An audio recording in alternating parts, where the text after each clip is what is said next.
अब EVM machine में आपका वोट जमा हो गया, आपने तो देखा नहीं। वो मशीन के अंदर जाने के बाद, मशीन कितनी है? 2 फीट की है।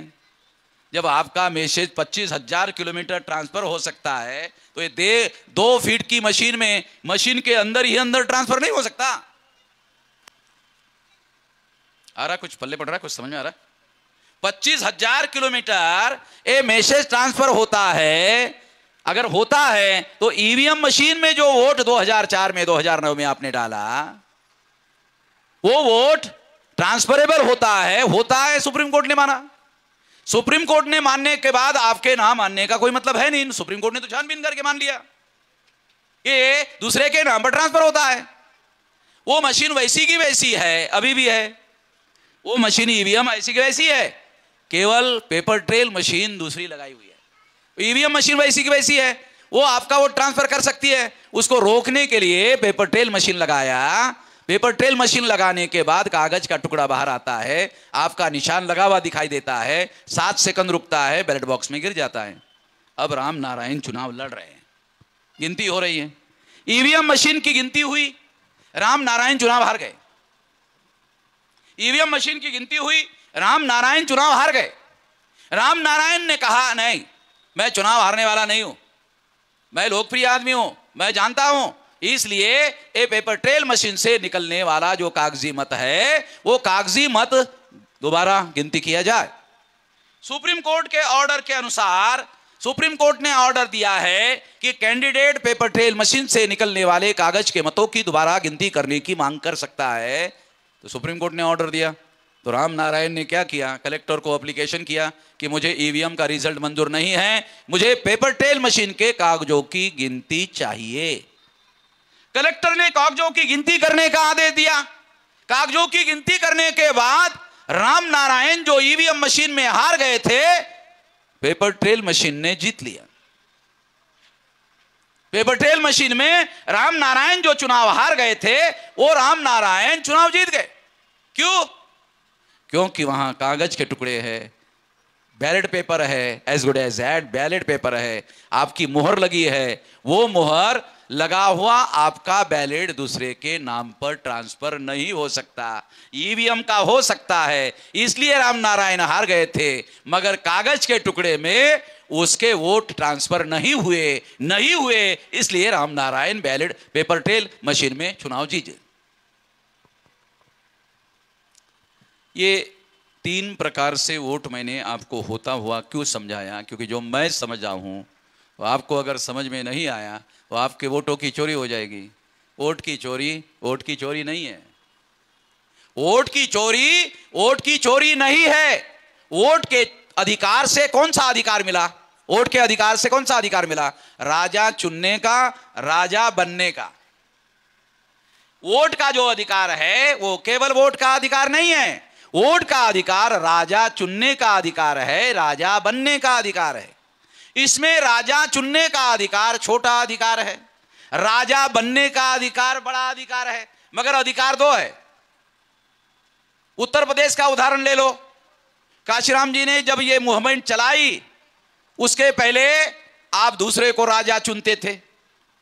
आपने जवाहरलाल को चुना, आपने इंदिरा गांधी को चुना, आपने राजीव गांधी को चुना, आपने कांग्रेस के मनमोहन सिंह को चुना, आप दूसरों को चुनते रहे। क्योंकि वोट का अधिकार चुनने का भी अधिकार है, राजा चुनने का भी अधिकार, तो आपने दूसरे को राजा बनाया। काशीराम जी ने यूपी में मूवमेंट चलाई, और मूवमेंट चलाने के बाद काशीराम जी के मूवमेंट की वजह से राजा बनने का यूपी में आपको अनुभव हुआ, और आपने अपना राजा बनाया यूपी में।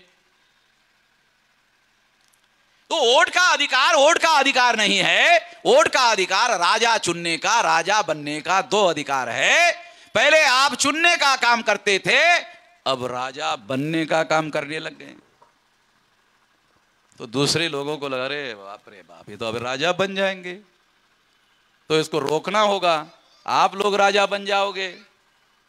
मायावती राजा बन गई थी, आप उन लोगों को, अरे आप लोग राजा बन रहे हो, तो उन लोगों ने प्लान बनाया, उन लोगों ने योजना बनाई कि आपको राजा बनने से रोका जाए। और रोकने के लिए, राजा बनने से रोकने के लिए ईवीएम मशीन को लाया गया। चुनाव आयोग के पास ईवीएम मशीन बनाने का अधिकार है। उसने कंपनी को ईवीएम मशीन बनाने का आदेश दिया। आदेश में कहा घोटाला करने वाली मशीन बनानी है। इसका मतलब है ईवीएम, चुनाव आयोग को पहले से मालूम है ईवीएम मशीन घोटाला करने वाली मशीन है। आप लोगों को पता चल जाए कि यह घोटाला होता कैसे। आपने ईवीएम मशीन में वोट डाला, आंखों से दिखाई नहीं दिया, तो पेपर ट्रेल मशीन लगी, आप वोट डालने के लिए गए। पेपर ट्रेल मशीन लगाने के बाद आपके आंखों से दिखाई दिया, तो क्या होता है, आपने बटन दबाया, बटन दबाने के बाद कागज का टुकड़ा पेपर ट्रेल मशीन से बाहर आया, उसमें आपने स्टैंप लगाया, मोहर लगाई। मोहर लगाने के बाद वो कागज का टुकड़ा 7 सेकंड रुकता है और आपको आंखों से दिखाई देता है कि आपने किस पर स्टैंप लगाया, किस पर मोहर लगाई। 7 सेकंड दिखाई देता है। तो वो 7 सेकंड दिखाई देने के बाद कागज का टुकड़ा बैलेट बॉक्स में गिर जाता है, पेपर ट्रेल मशीन में गिर जाता है, जमा हो जाता है। ये जमा हुआ जो टुकड़ा है उसमें स्टैंप लगा हुआ है। आपने मान लो पंजे पे मोहर लगाया तो पंजे पे मोहर लगी है, कमल के फूल पर मोहर लगाया, कमल के फूल पर मोहर लगी है, पंजे पर लगी है, कमल के मुंह पर लगी है। कमल के फूल पर लगी हुई मोहर वाला वोट पंजे में ट्रांसफर नहीं हो सकता, पंजे पर लगी हुई मोहर वाला वोट कमल के फूल में ट्रांसफर नहीं हो सकता, क्योंकि 2 अलग अलग कागज है, 2 अलग अलग वोट है, 2 अलग अलग मोहर लगी है, निशान लगे हुए हैं, इसलिए वो मिक्स नहीं हो सकते। ईवीएम मशीन में आपने वोट डाला, ईवीएम मशीन में आंखों से दिखाई नहीं दिया, आपका वोट ईवीएम मशीन में गया। ईवीएम मशीन में इलेक्ट्रॉनिक रिकॉर्ड है, इलेक्ट्रॉनिक रिकॉर्ड आंखों से दिखाई नहीं देता। इलेक्ट्रॉनिक रिकॉर्ड के बारे में सारे दुनिया के लोग कहते हैं, एक्सपर्ट कहते हैं कि इलेक्ट्रॉनिक रिकॉर्ड ट्रांसफरेबल होता है, यानी दूसरे के नाम पर ट्रांसफर किया जा सकता है।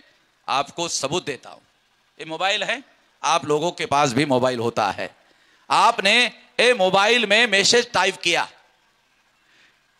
राम प्रसाद जी, मैं वाराणसी के एयरपोर्ट पर अभी बैठा हुआ हूं, फ्लाइट से दिल्ली आ रहा हूं, मैं पहली बार दिल्ली आ रहा हूं, मैं दिल्ली जानता नहीं हूं, इसलिए आप एयरपोर्ट आइए और मुझे रिसीव करिए तो मेरी मदद होगी। राम नारायण राम प्रसाद को मोबाइल पर मैसेज टाइप करता है और ये मैसेज उसको ट्रांसफर करता है, तो वाराणसी से मैसेज दिल्ली पहुंच जाता है।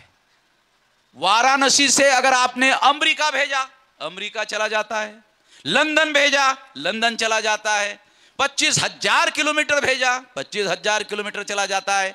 ये जो इलेक्ट्रॉनिक मोबाइल है, ये मैसेज ट्रांसफर होता है, इसलिए सारे दुनिया के एक्सपर्ट मानते हैं कि इलेक्ट्रॉनिक रिकॉर्ड ट्रांसफरेबल होता है, हस्तांतरित करने वाला होता है।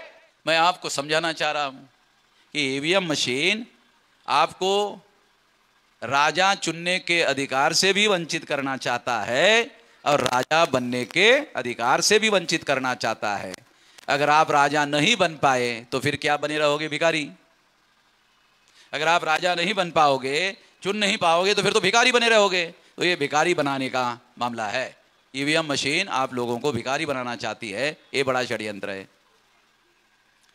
अब जब ये षड्यंत्र हुआ तो इस षड्यंत्र को रोकने के लिए सुप्रीम कोर्ट ने आदेश दिया और सुप्रीम कोर्ट ने पेपर ट्रेल मशीन लगाने का आदेश दिया।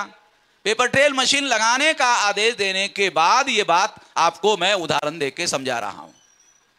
उसके बाद क्या हुआ, 2014 में, 2014 में, 2015 में, 2016 में चुनाव आयोग ने घोटाला पकड़ने वाली मशीन, पेपर ट्रेल मशीन लगाई नहीं। तो ईवीएम मशीन घोटाला करती रही। 2014 में किया, 2015 में किया, 2016 में किया। जब 2016 में भी घोटाला ये मशीन करती रही तो फिर मैं सुप्रीम कोर्ट गया, मैं खुद सुप्रीम कोर्ट गया और सुप्रीम कोर्ट को मैंने कहा, जज साहब आपने पेपर ट्रेल मशीन घोटाला पकड़ने वाली मशीन लगाने का आदेश तो दिया, मगर चुनाव आयोग लगा नहीं रहा है। जब मशीन ही नहीं लगाएगा तो चोरी पकड़े कैसे जाएगी? मशीन लगेगी तो चोरी पकड़ी जाएगी। आपने आदेश तो दिया लगाओ, मगर चुनाव आयोग लगा नहीं रहा है। तो एक केस लेकर मैं गया और केस लेकर जाने के बाद 24 अप्रैल 2017 को सुप्रीम कोर्ट ने मेरे केस में मेरे फेवर में निर्णय दिया और कहा 2019 के चुनाव में 100% पेपर ट्रेल मशीन लगाई जाएगी।